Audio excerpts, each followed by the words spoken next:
Bienvenidos a la segunda parte de la lectura básica del electrocardiograma. Ah, caray, eso sí me interesa. Este video, como se había mencionado previamente, se encontraba dirigido a médicos internos o a aquellas personas para que conocieran generalidades sobre la lectura del electrocardiograma. En el primer video discutimos puntos importantes como la frecuencia, ritmo, morfología, eje eléctrico, y en este profundizaremos en aspectos claves como los intervalos anormales. Vamos a aprender a identificar patrones sugestivos de alteraciones clínicas importantes y pues nuestro objetivo sigue siendo claro, que va a ser interpretar un electrocardiograma con criterio, con seguridad y fundamento clínico, tal como lo proponen los autores de Dubin y Valles de Luna. Comencemos. Continuaremos hablando sobre los trastornos en la conducción. En la práctica clínica, estos son muy frecuentes y pueden clasificarse de diversas formas. Podemos encontrar desde los bloqueos auriculoventriculares hasta aquellos síndromes de preexcitación, trastornos en la conducción de la rama derecha de las de His o en la rama izquierda de las de His, y vamos a aprender a identificarlos. ¡Qué buen servicio! Comenzaremos hablando sobre los bloqueos auriculoventriculares, y estos se caracterizan porque se pueden dividir en tres tipos. Uno, bloqueo auriculoventricular de primer grado. Dos, bloqueo auriculoventricular de segundo grado, y este se subdivide en dos: el MOITS tipo 1, o también conocido como fenómeno de Weichenbach, y el MOITS tipo 2 y el bloqueo auriculoventricular de tercer grado. En estos casos vamos a ir identificando cuáles son las características de cada uno de ellos. Como podemos ver en la imagen, sabemos que el intervalo PR debe de medir entre 0.12 a 0.20, pero cuando existe un intervalo PR mayor de 0.20, como se ve en la imagen, que podemos calcularlo, es 0.28. Nosotros vemos en la siguiente imagen tiene 0.28, aquí también tiene 0.28, aquí también tiene 0.28. Técnicamente no hay nada de malo, ¿no? Pero pues como que algo no cuadra, ¿no? Y estamos ante la presencia de un bloqueo auriculoventricular de primer grado. El bloqueo auriculoventricular de segundo grado, puede dividirse en dos. El primero, que también es conocido como fenómeno Weichenbach, se puede dar en aquellos pacientes en los que están dormidos incluso, o que son atletas de alto rendimiento. Podemos ver que comienza con un intervalo PR normal, posteriormente este se va prolongando, y a medida van pasando los latidos vemos que se va prolongando más el intervalo PR. ¿Qué es lo que pasa? Que llega un momento en el que deja de conducir hacia los ventrículos y ya no se produce la contracción ventricular, sino que solamente se produce una contracción auricular o la onda P, y deja de conducir el QRS. Este es un ejemplo de un bloqueo auriculoventricular de segundo grado, o MOITS tipo 1, también conocido como fenómeno de Weichenbach. El bloqueo de segundo grado se divide también en el tipo 2 o MOITS tipo 2. En este caso podemos ver que la onda P puede conducir incluso de forma normal en su intervalo PR sin prolongarse, pero llega un momento en el que deja de conducir su complejo QRS. De igual forma, se pierde esa sincronización que existe, y por lo tanto esto corresponde a un bloqueo auriculoventricular de segundo grado o MOITS tipo 2. A medida vamos avanzando, podemos ver que en esta imagen corresponde a un bloqueo auriculoventricular de tercer grado. y este es prácticamente una disociación auricular y ventricular. ¿Por qué razón? Porque las aurículas conducen a su ritmo y los ventrículos conducen al suyo. Técnicamente no hay nada de malo, ¿no? Pero pues como que algo no cuadra, ¿no? Este bloqueo es de alerta rápida, temprana, hay que intervenirse, pues puede llegar a comprometer la vida del paciente. En esta imagen haremos un resumen sobre los bloqueos auriculoventriculares. Cuando es normal, cada onda P conduce un complejo QRS. De igual forma, el intervalo PR mide menos de 0.20 y más de 0.12 segundos. En el bloqueo de primer grado, su PR está prolongado, es constante en cada uno de sus complejos. Antes de cada QRS, su relación es 1 y 1, una onda P por cada QRS, pero con su intervalo prolongado. En el bloqueo de segundo grado, MOMITS 1, o también conocido como fenómeno de Weichenbach, este puede comenzar con su PR normal. A medida va avanzando, se va prolongando el intervalo PR y llega un momento en que deja de conducir. En el bloqueo de segundo grado o MOMITS tipo 2, vamos a evidenciar que no puede existir un prolongamiento del intervalo PR, pero una onda P deja de conducir su QRS. Y en el bloqueo de tercer grado, pues las ondas P llevan su ritmo y el QRS lleva el suyo. A esto se le conoce como disociación auriculoventricular. Cuando el intervalo PR mide menos de 0.12 segundos, porque el impulso que se origina en el nodo sinusal conduce a través de las vías accesorias y no de la vía normal al nodo auriculoventricular, pues a ese se le conoce como síndrome de preexcitación. El primer síndrome de preexcitación del cual vamos a hablar, vamos a decir que es el síndrome de Wolff-Parkinson-White. Como evidenciamos en la imagen, esta es la vía normal de conducción en un corazón sano.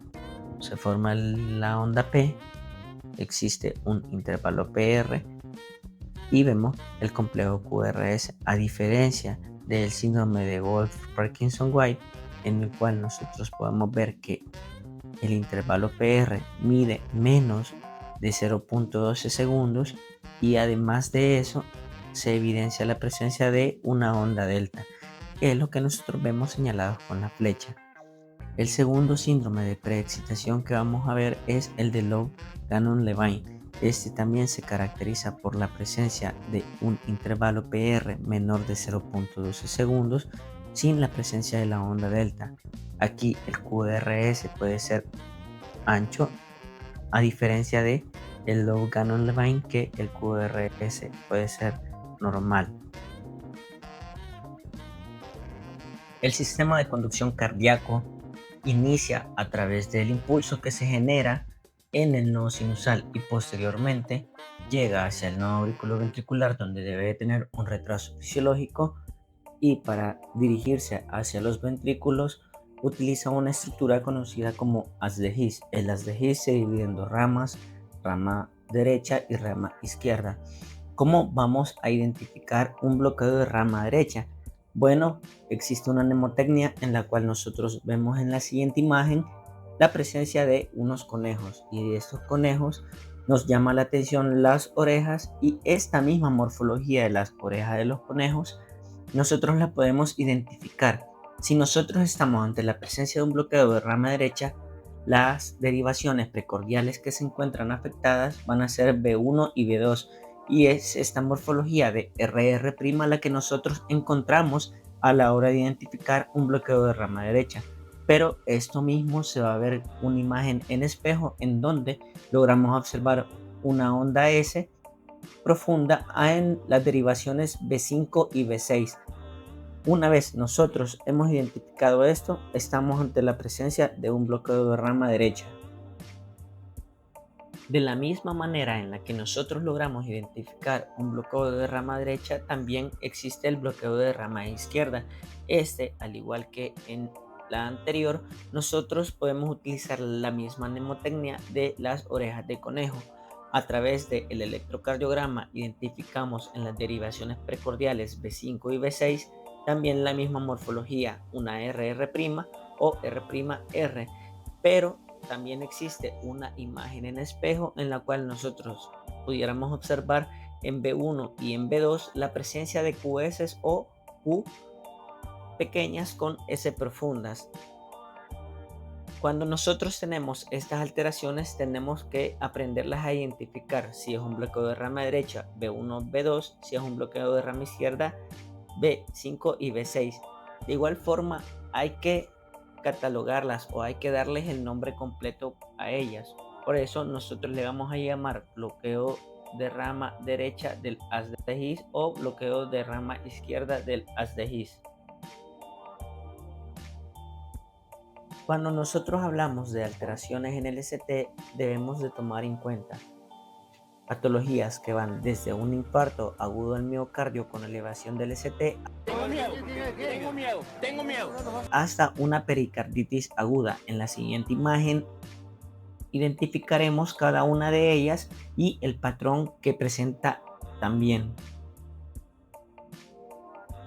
Los trastornos del segmento ST pueden ser de varias causas y su morfología puede variar según cada una de ellas.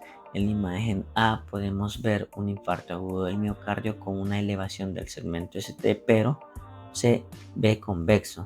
Además, en la imagen B, una angina de Prinzmetal, en la cual va a producir un dolor anginoso en reposo. También hay presencia de elevación del segmento ST con una diferente morfología a la de la imagen A. En la imagen C podemos ver un trastorno de repolarización precoz en donde hay pérdida del punto J, ya que este se encuentra elevado. En la imagen D podemos ver una de las principales causas de confusión con un infarto agudo del miocardio, pero debemos de tomar en consideración que aquí la elevación del segmento ST tiene una forma cóncava también. En la imagen E podemos ver un bloqueo de rama izquierda del haz de His que nos puede dar una elevación del segmento ST en B1, B2 y B3 con la presencia de las ondas S profundas. En la imagen F también el crecimiento ventricular izquierdo se puede asociar a ondas S profundas y a elevación del segmento ST en las derivaciones B1 y B2. Cabe destacar que siempre va a ser importante saber diferenciar la morfología según cada una de estas patologías para dar un tratamiento adecuado.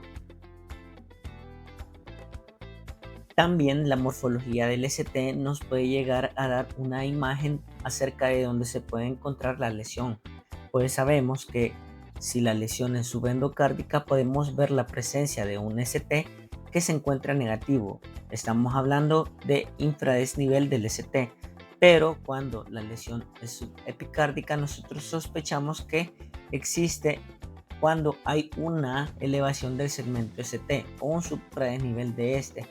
Esto mismo nos va a ayudar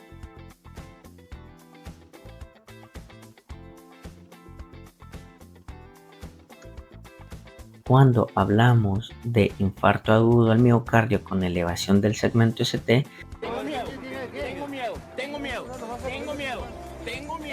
Debemos de saber identificar en qué cara se encuentra el infarto y esto lo vamos a ver a través del trazo electrocardiográfico. El electrocardiograma nos va a dar una idea sobre la región afectada, sobre la arteria que puede encontrarse implicada. Comenzamos con esta imagen del libro de Vallés Luna, en donde podemos identificar las derivaciones precordiales desde B1 hasta B6 que ve la cara anterior y septal del corazón. También podemos identificar las otras derivaciones amplificadas como ABL y ABR. El corazón está irrigado por dos arterias, una arteria coronaria izquierda y una arteria coronaria derecha. La arteria coronaria izquierda se divide en arteria circunfleja que ve la cara lateral del corazón, la arteria descendente anterior izquierda que ve la porción anterior o la cara anterior y la porción septal, y la arteria coronaria derecha que ve la cara inferior. Entonces vamos a correlacionar cada uno de ellos.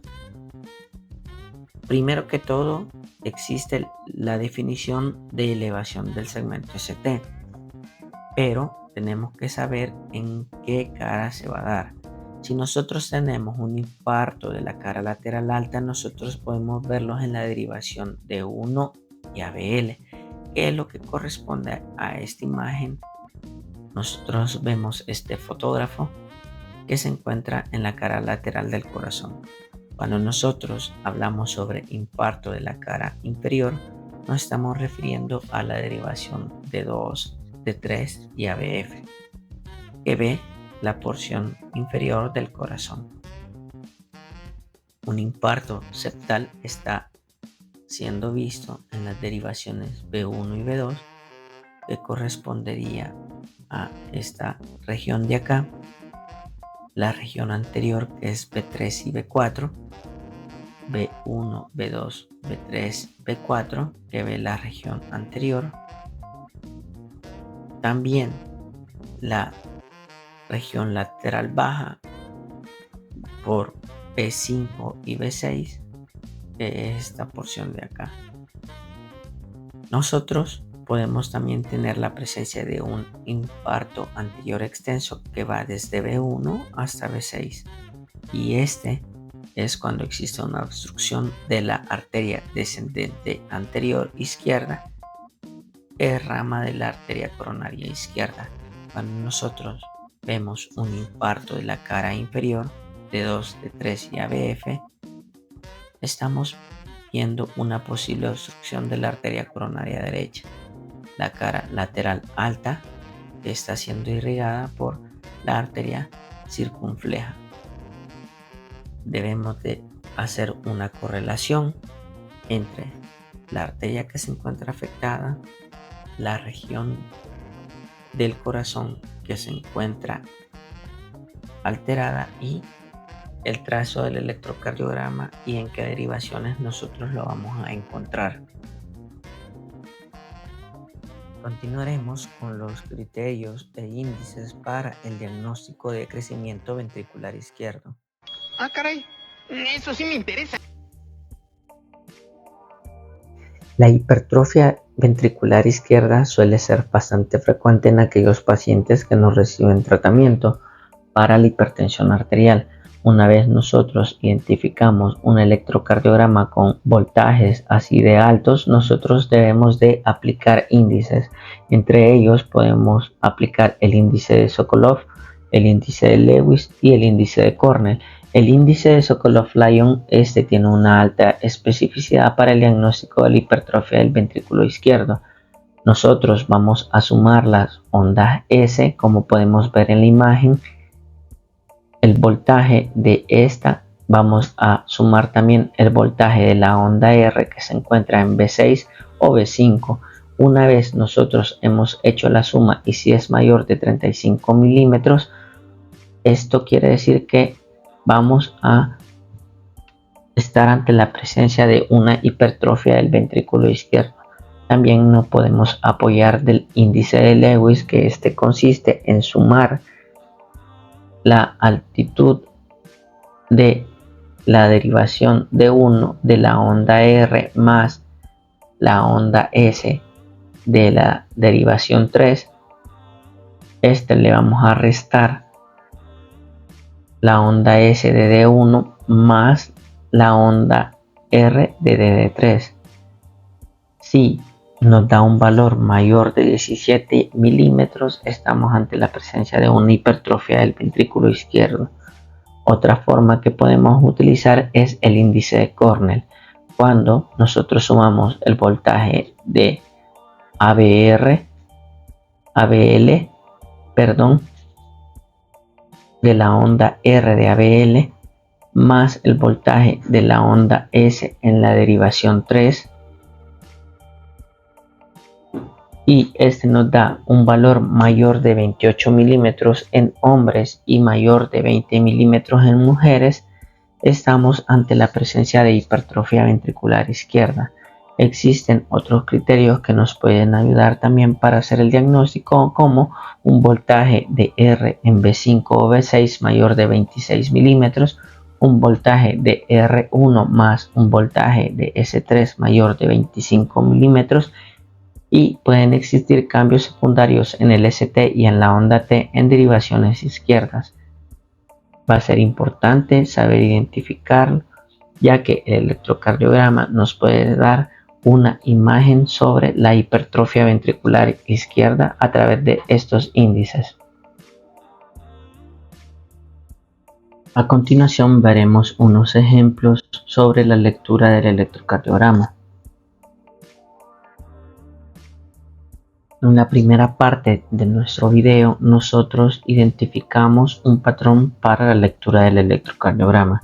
Entre estos, una de las principales cosas o puntos a tomar en cuenta es la presencia de un ritmo sinusal. Si este es sinusal o no es sinusal va a depender de que todo complejo QRS esté precedido por una onda P. Si nosotros identificamos en este electrocardiograma no logramos ver ondas P, por lo tanto estamos ante la presencia de un ritmo no sinusal. Ahora, la distancia que existe entre cada uno de los complejos QRS es diferente y varía entre cada uno de ellos. Podemos decir que tenemos un ritmo irregularmente irregular. La principal etiología de este tipo de ritmo es la fibrilación auricular. La fibrilación auricular, que tiene ondas F minúsculas, como se puede ver aquí, corresponde a este electrocardiograma. Ahora, la fibrilación auricular puede dividirse en base a su respuesta ventricular en tres tipos. Una fibrilación auricular con respuesta ventricular baja, que correspondería a este trazo. Una fibrilación auricular con respuesta ventricular intermedia, cuando la frecuencia cardíaca se encuentra entre 60 y 100. Y una fibrilación auricular con respuesta ventricular alta, cuando la frecuencia cardíaca es mayor de 100, como podemos ver en este electrocardiograma, que es correspondiente a una fibrilación auricular con respuesta ventricular alta.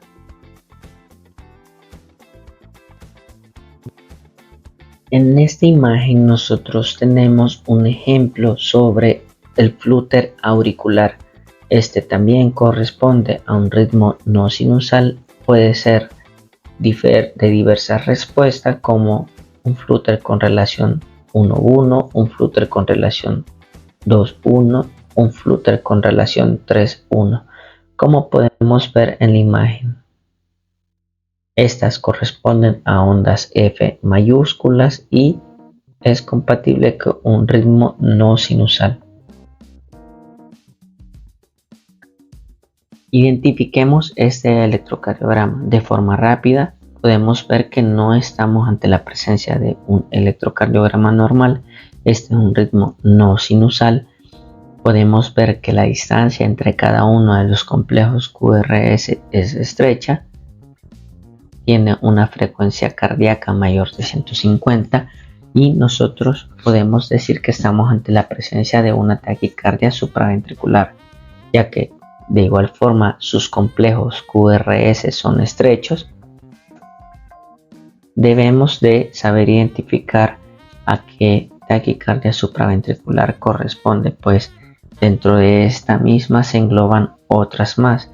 Es decir, cuando nosotros decimos taquicardia supraventricular, podríamos asimilar que estamos diciendo abdomen agudo, pues el abdomen agudo corresponde a varias enfermedades dentro de un mismo síndrome. De la misma forma es la taquicardia supraventricular, pues dentro de esta existe la taquicardia sinusal inapropiada, taquicardia auricular multifocal unifocal, fibrilación auricular, la respuesta ventricular alta, taquicardia por entrada del nodo B, taquicardia intranodal. Debemos aprender a identificar cada una de ellas, siendo el caso de la imagen, que es una taquicardia intranodal. Nos vamos de forma rápida a una lectura. Vemos que no es un ritmo sinusal, tiene una frecuencia cardíaca mayor de 150. Es taquicardia. Vemos que sus complejos QRS son estrechos. Es una taquicardia supraventricular de forma general.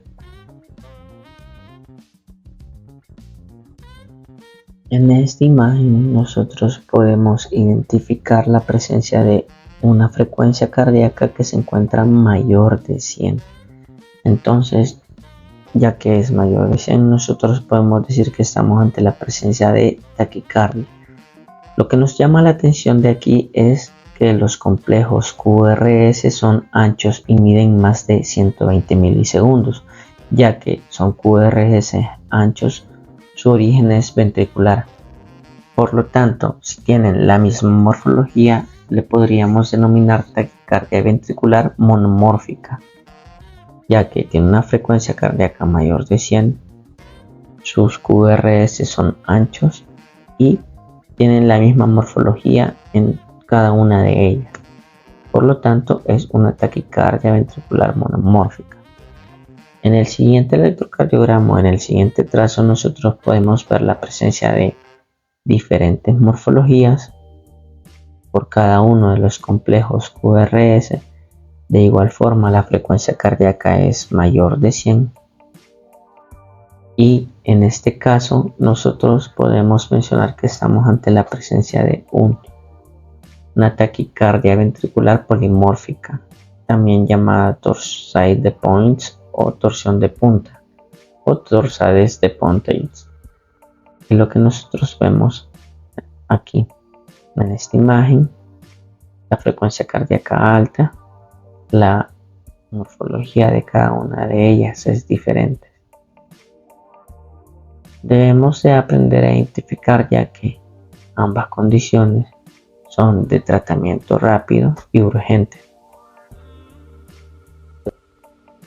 En este trazo nosotros podemos identificar un complejo QRS que está precedido por su onda P. En este ejemplo nosotros podemos ver que hay una imagen que no corresponde a un electrocardiograma normal. Esto es una extrasístole ventricular y vemos que en medio de los dos complejos QRS se ha metido, ¿verdad? Entonces no debería de ser así. Lo normal es que vayan de esta forma, sin la presencia de esto. Hemos finalizado esta introducción a la lectura del electrocardiograma, repasando sobre sus principios fundamentales y ejemplos básicos que todo médico debe dominar. Recordemos que el electrocardiograma es una herramienta sencilla, accesible y de altísimo valor diagnóstico, siempre y cuando sepamos interpretarlo con criterio clínico. Gracias por acompañarme en este repaso. Les invito a seguir profundizando en los siguientes videos sobre contenido médico. ¡Qué agradable sujeto!